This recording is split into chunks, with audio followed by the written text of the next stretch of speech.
Kumusta na ang lugar na ito? Kuya, dumating na si Kuya galing probinsya para bisitahin tayo.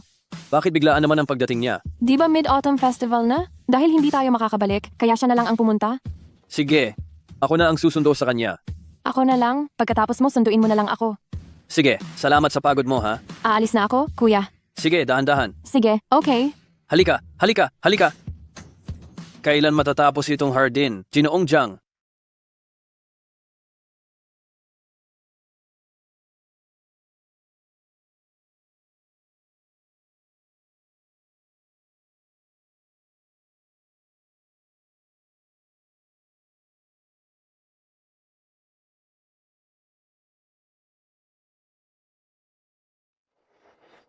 Salamat po, Manong. Kuya, kung pupunta ka lang, bakit nagdala ka pa ng mga bagay? Wala iyon. Mid-Autumn Festival kasi. Naisip ko na dalhan kayong dalawa ng mooncake at prutas. Kuya, sa susunod huwag ka nang magdala ng kahit ano, ha? Okay lang. Hindi ka pa kumakain, di ba? Oo, hindi pa. Tara, sasama ka sa akin para kumain. Tara. Hindi ka pa kumakain, di ba? Hindi pa. Tara, ihatid kitang kumain. Tara. Samahan kitang kumain ng pansit. Kuya, dito na lang tayo umupo. Sige? Boss. Boss.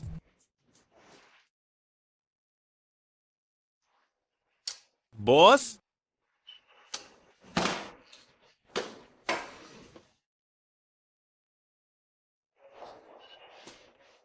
Ano? 2 bowl ng beef noodles. Boss, 2 order din po ng braised beef, padagdag. 1 order lang, hindi ako kakain. Isang order. Hindi pwedeng gawin.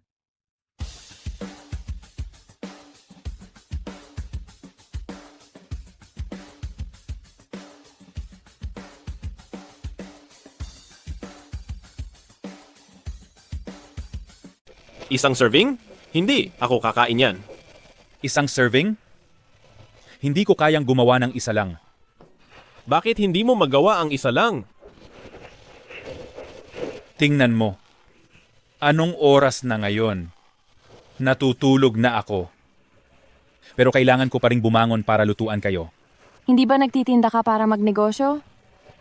Tigil na. Huwag mo akong bigyan ng mga walang kwentang usapan. Isang serving? Hindi ko magagawa.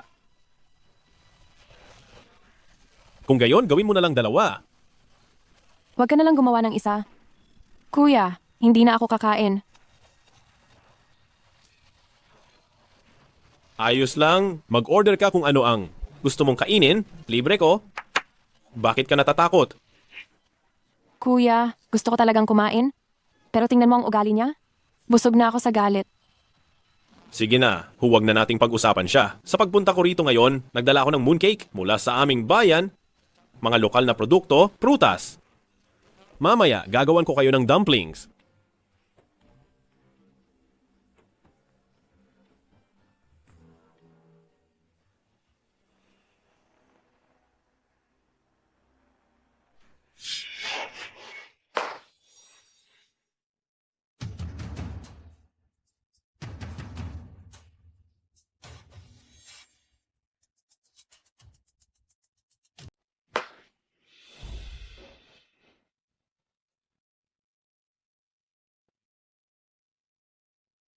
Sige na, kumain ka ng pansit.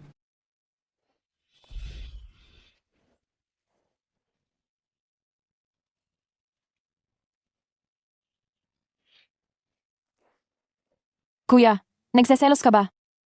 Oo, mag-iwan ka na lang ng kaunti.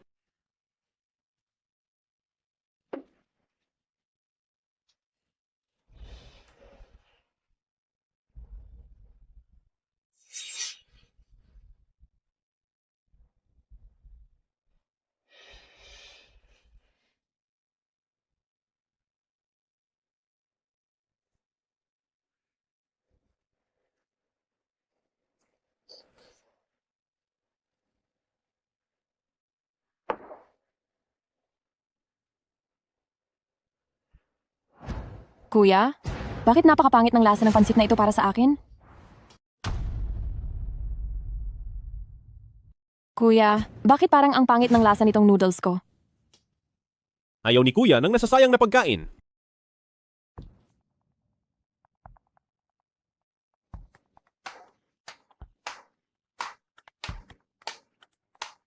Kayo, tapos na ba kayong kumain? Tapos na. Tapos na. Kung gayon ang bayarin, ayusin na natin. Magkano lahat?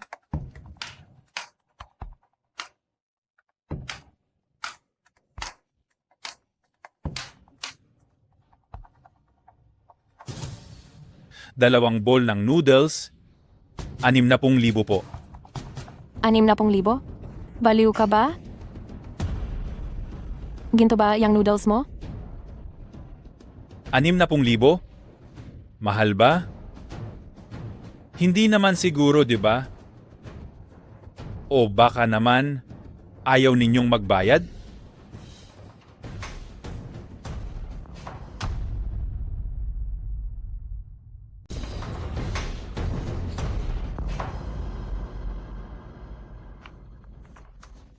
Hanggang dito na lang tayo ngayon. Ginoong Zhang, ililibre ko kayo ng hapunan mamaya. Dumating ang kuya ko, kaya kailangan ko siyang sunduin. Nga pala, huwag masyadong uminom ng alak.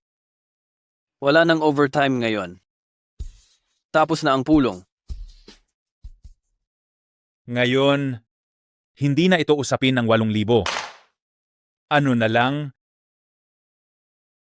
Kahit 10,000 siguro. Sige. 10,000, tama? Wala akong ganoon kalaking pera. Tatawag muna ako para may magpadala. Sige. Tumawag ka na.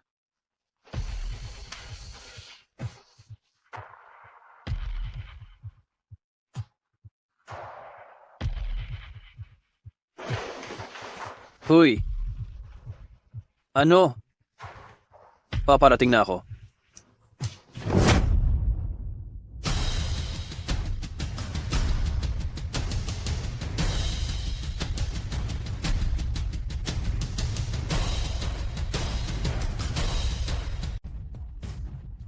Uy. Ano? Parating na ako.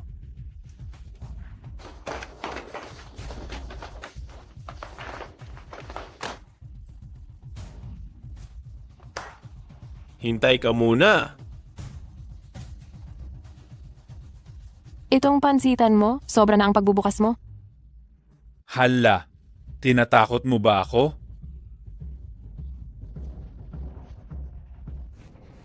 Hindi mo na kailangang makipag-usap sa kanya ng matagal. Tumawag ako kay Abaw, parating na siya. Ang kuya mo? Laging naniniwala sa kapayapaan at pagkakaisa. Pero ngayon, hindi ko na rin kayang magtimpi. Kuya, sobra ka kasing mapagpasensya. Uy, pumunta ka rito sa tindahan.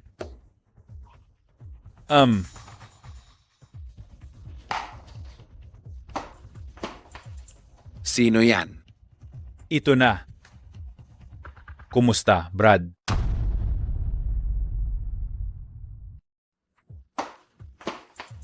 Sino ka? Nandito. Kumusta, kapatid? Kumusta? Napakabait ng ugali niya. 2 mangkok ng pansit. 10,000 piso. Hindi pa ba sapat yan?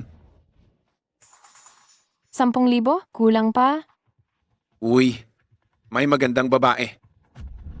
Para sa magandang babae. Sige, 10,000 na lang. Huwag kang magpakita ng awa. Ayos ka lang ba, kuya?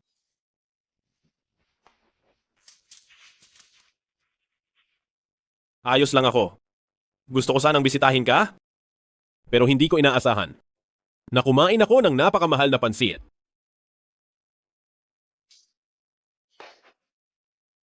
₱10,000, tama ba?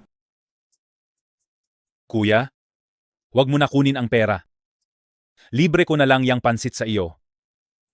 Kanina, nasaan na ang tapang mo? Pagiging mayabang sa kabataan, dumaan din ako dyan.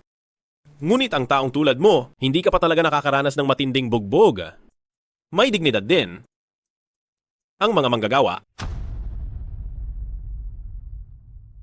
Siguro hindi ka pa natututo. Manggagawa ay may dangal din.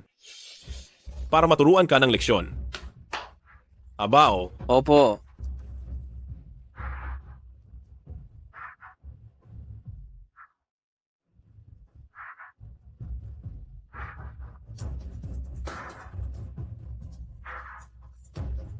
Ang lugar mo. Sobrang jologs ng pagkakadisenyo. Tutulungan kitang ayusin ulit ang disenyo, ha? Mga kapatid, opo. trabaho.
Tingnan mo kung paano gumawa ng dumpling si kuya.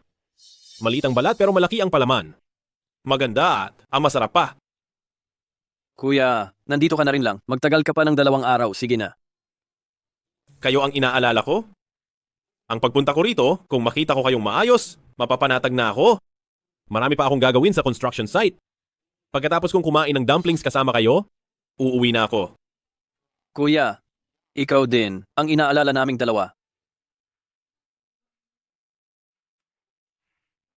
Huwag na kayong mag-alala sa akin. Ako, ayos na ayos naman ako.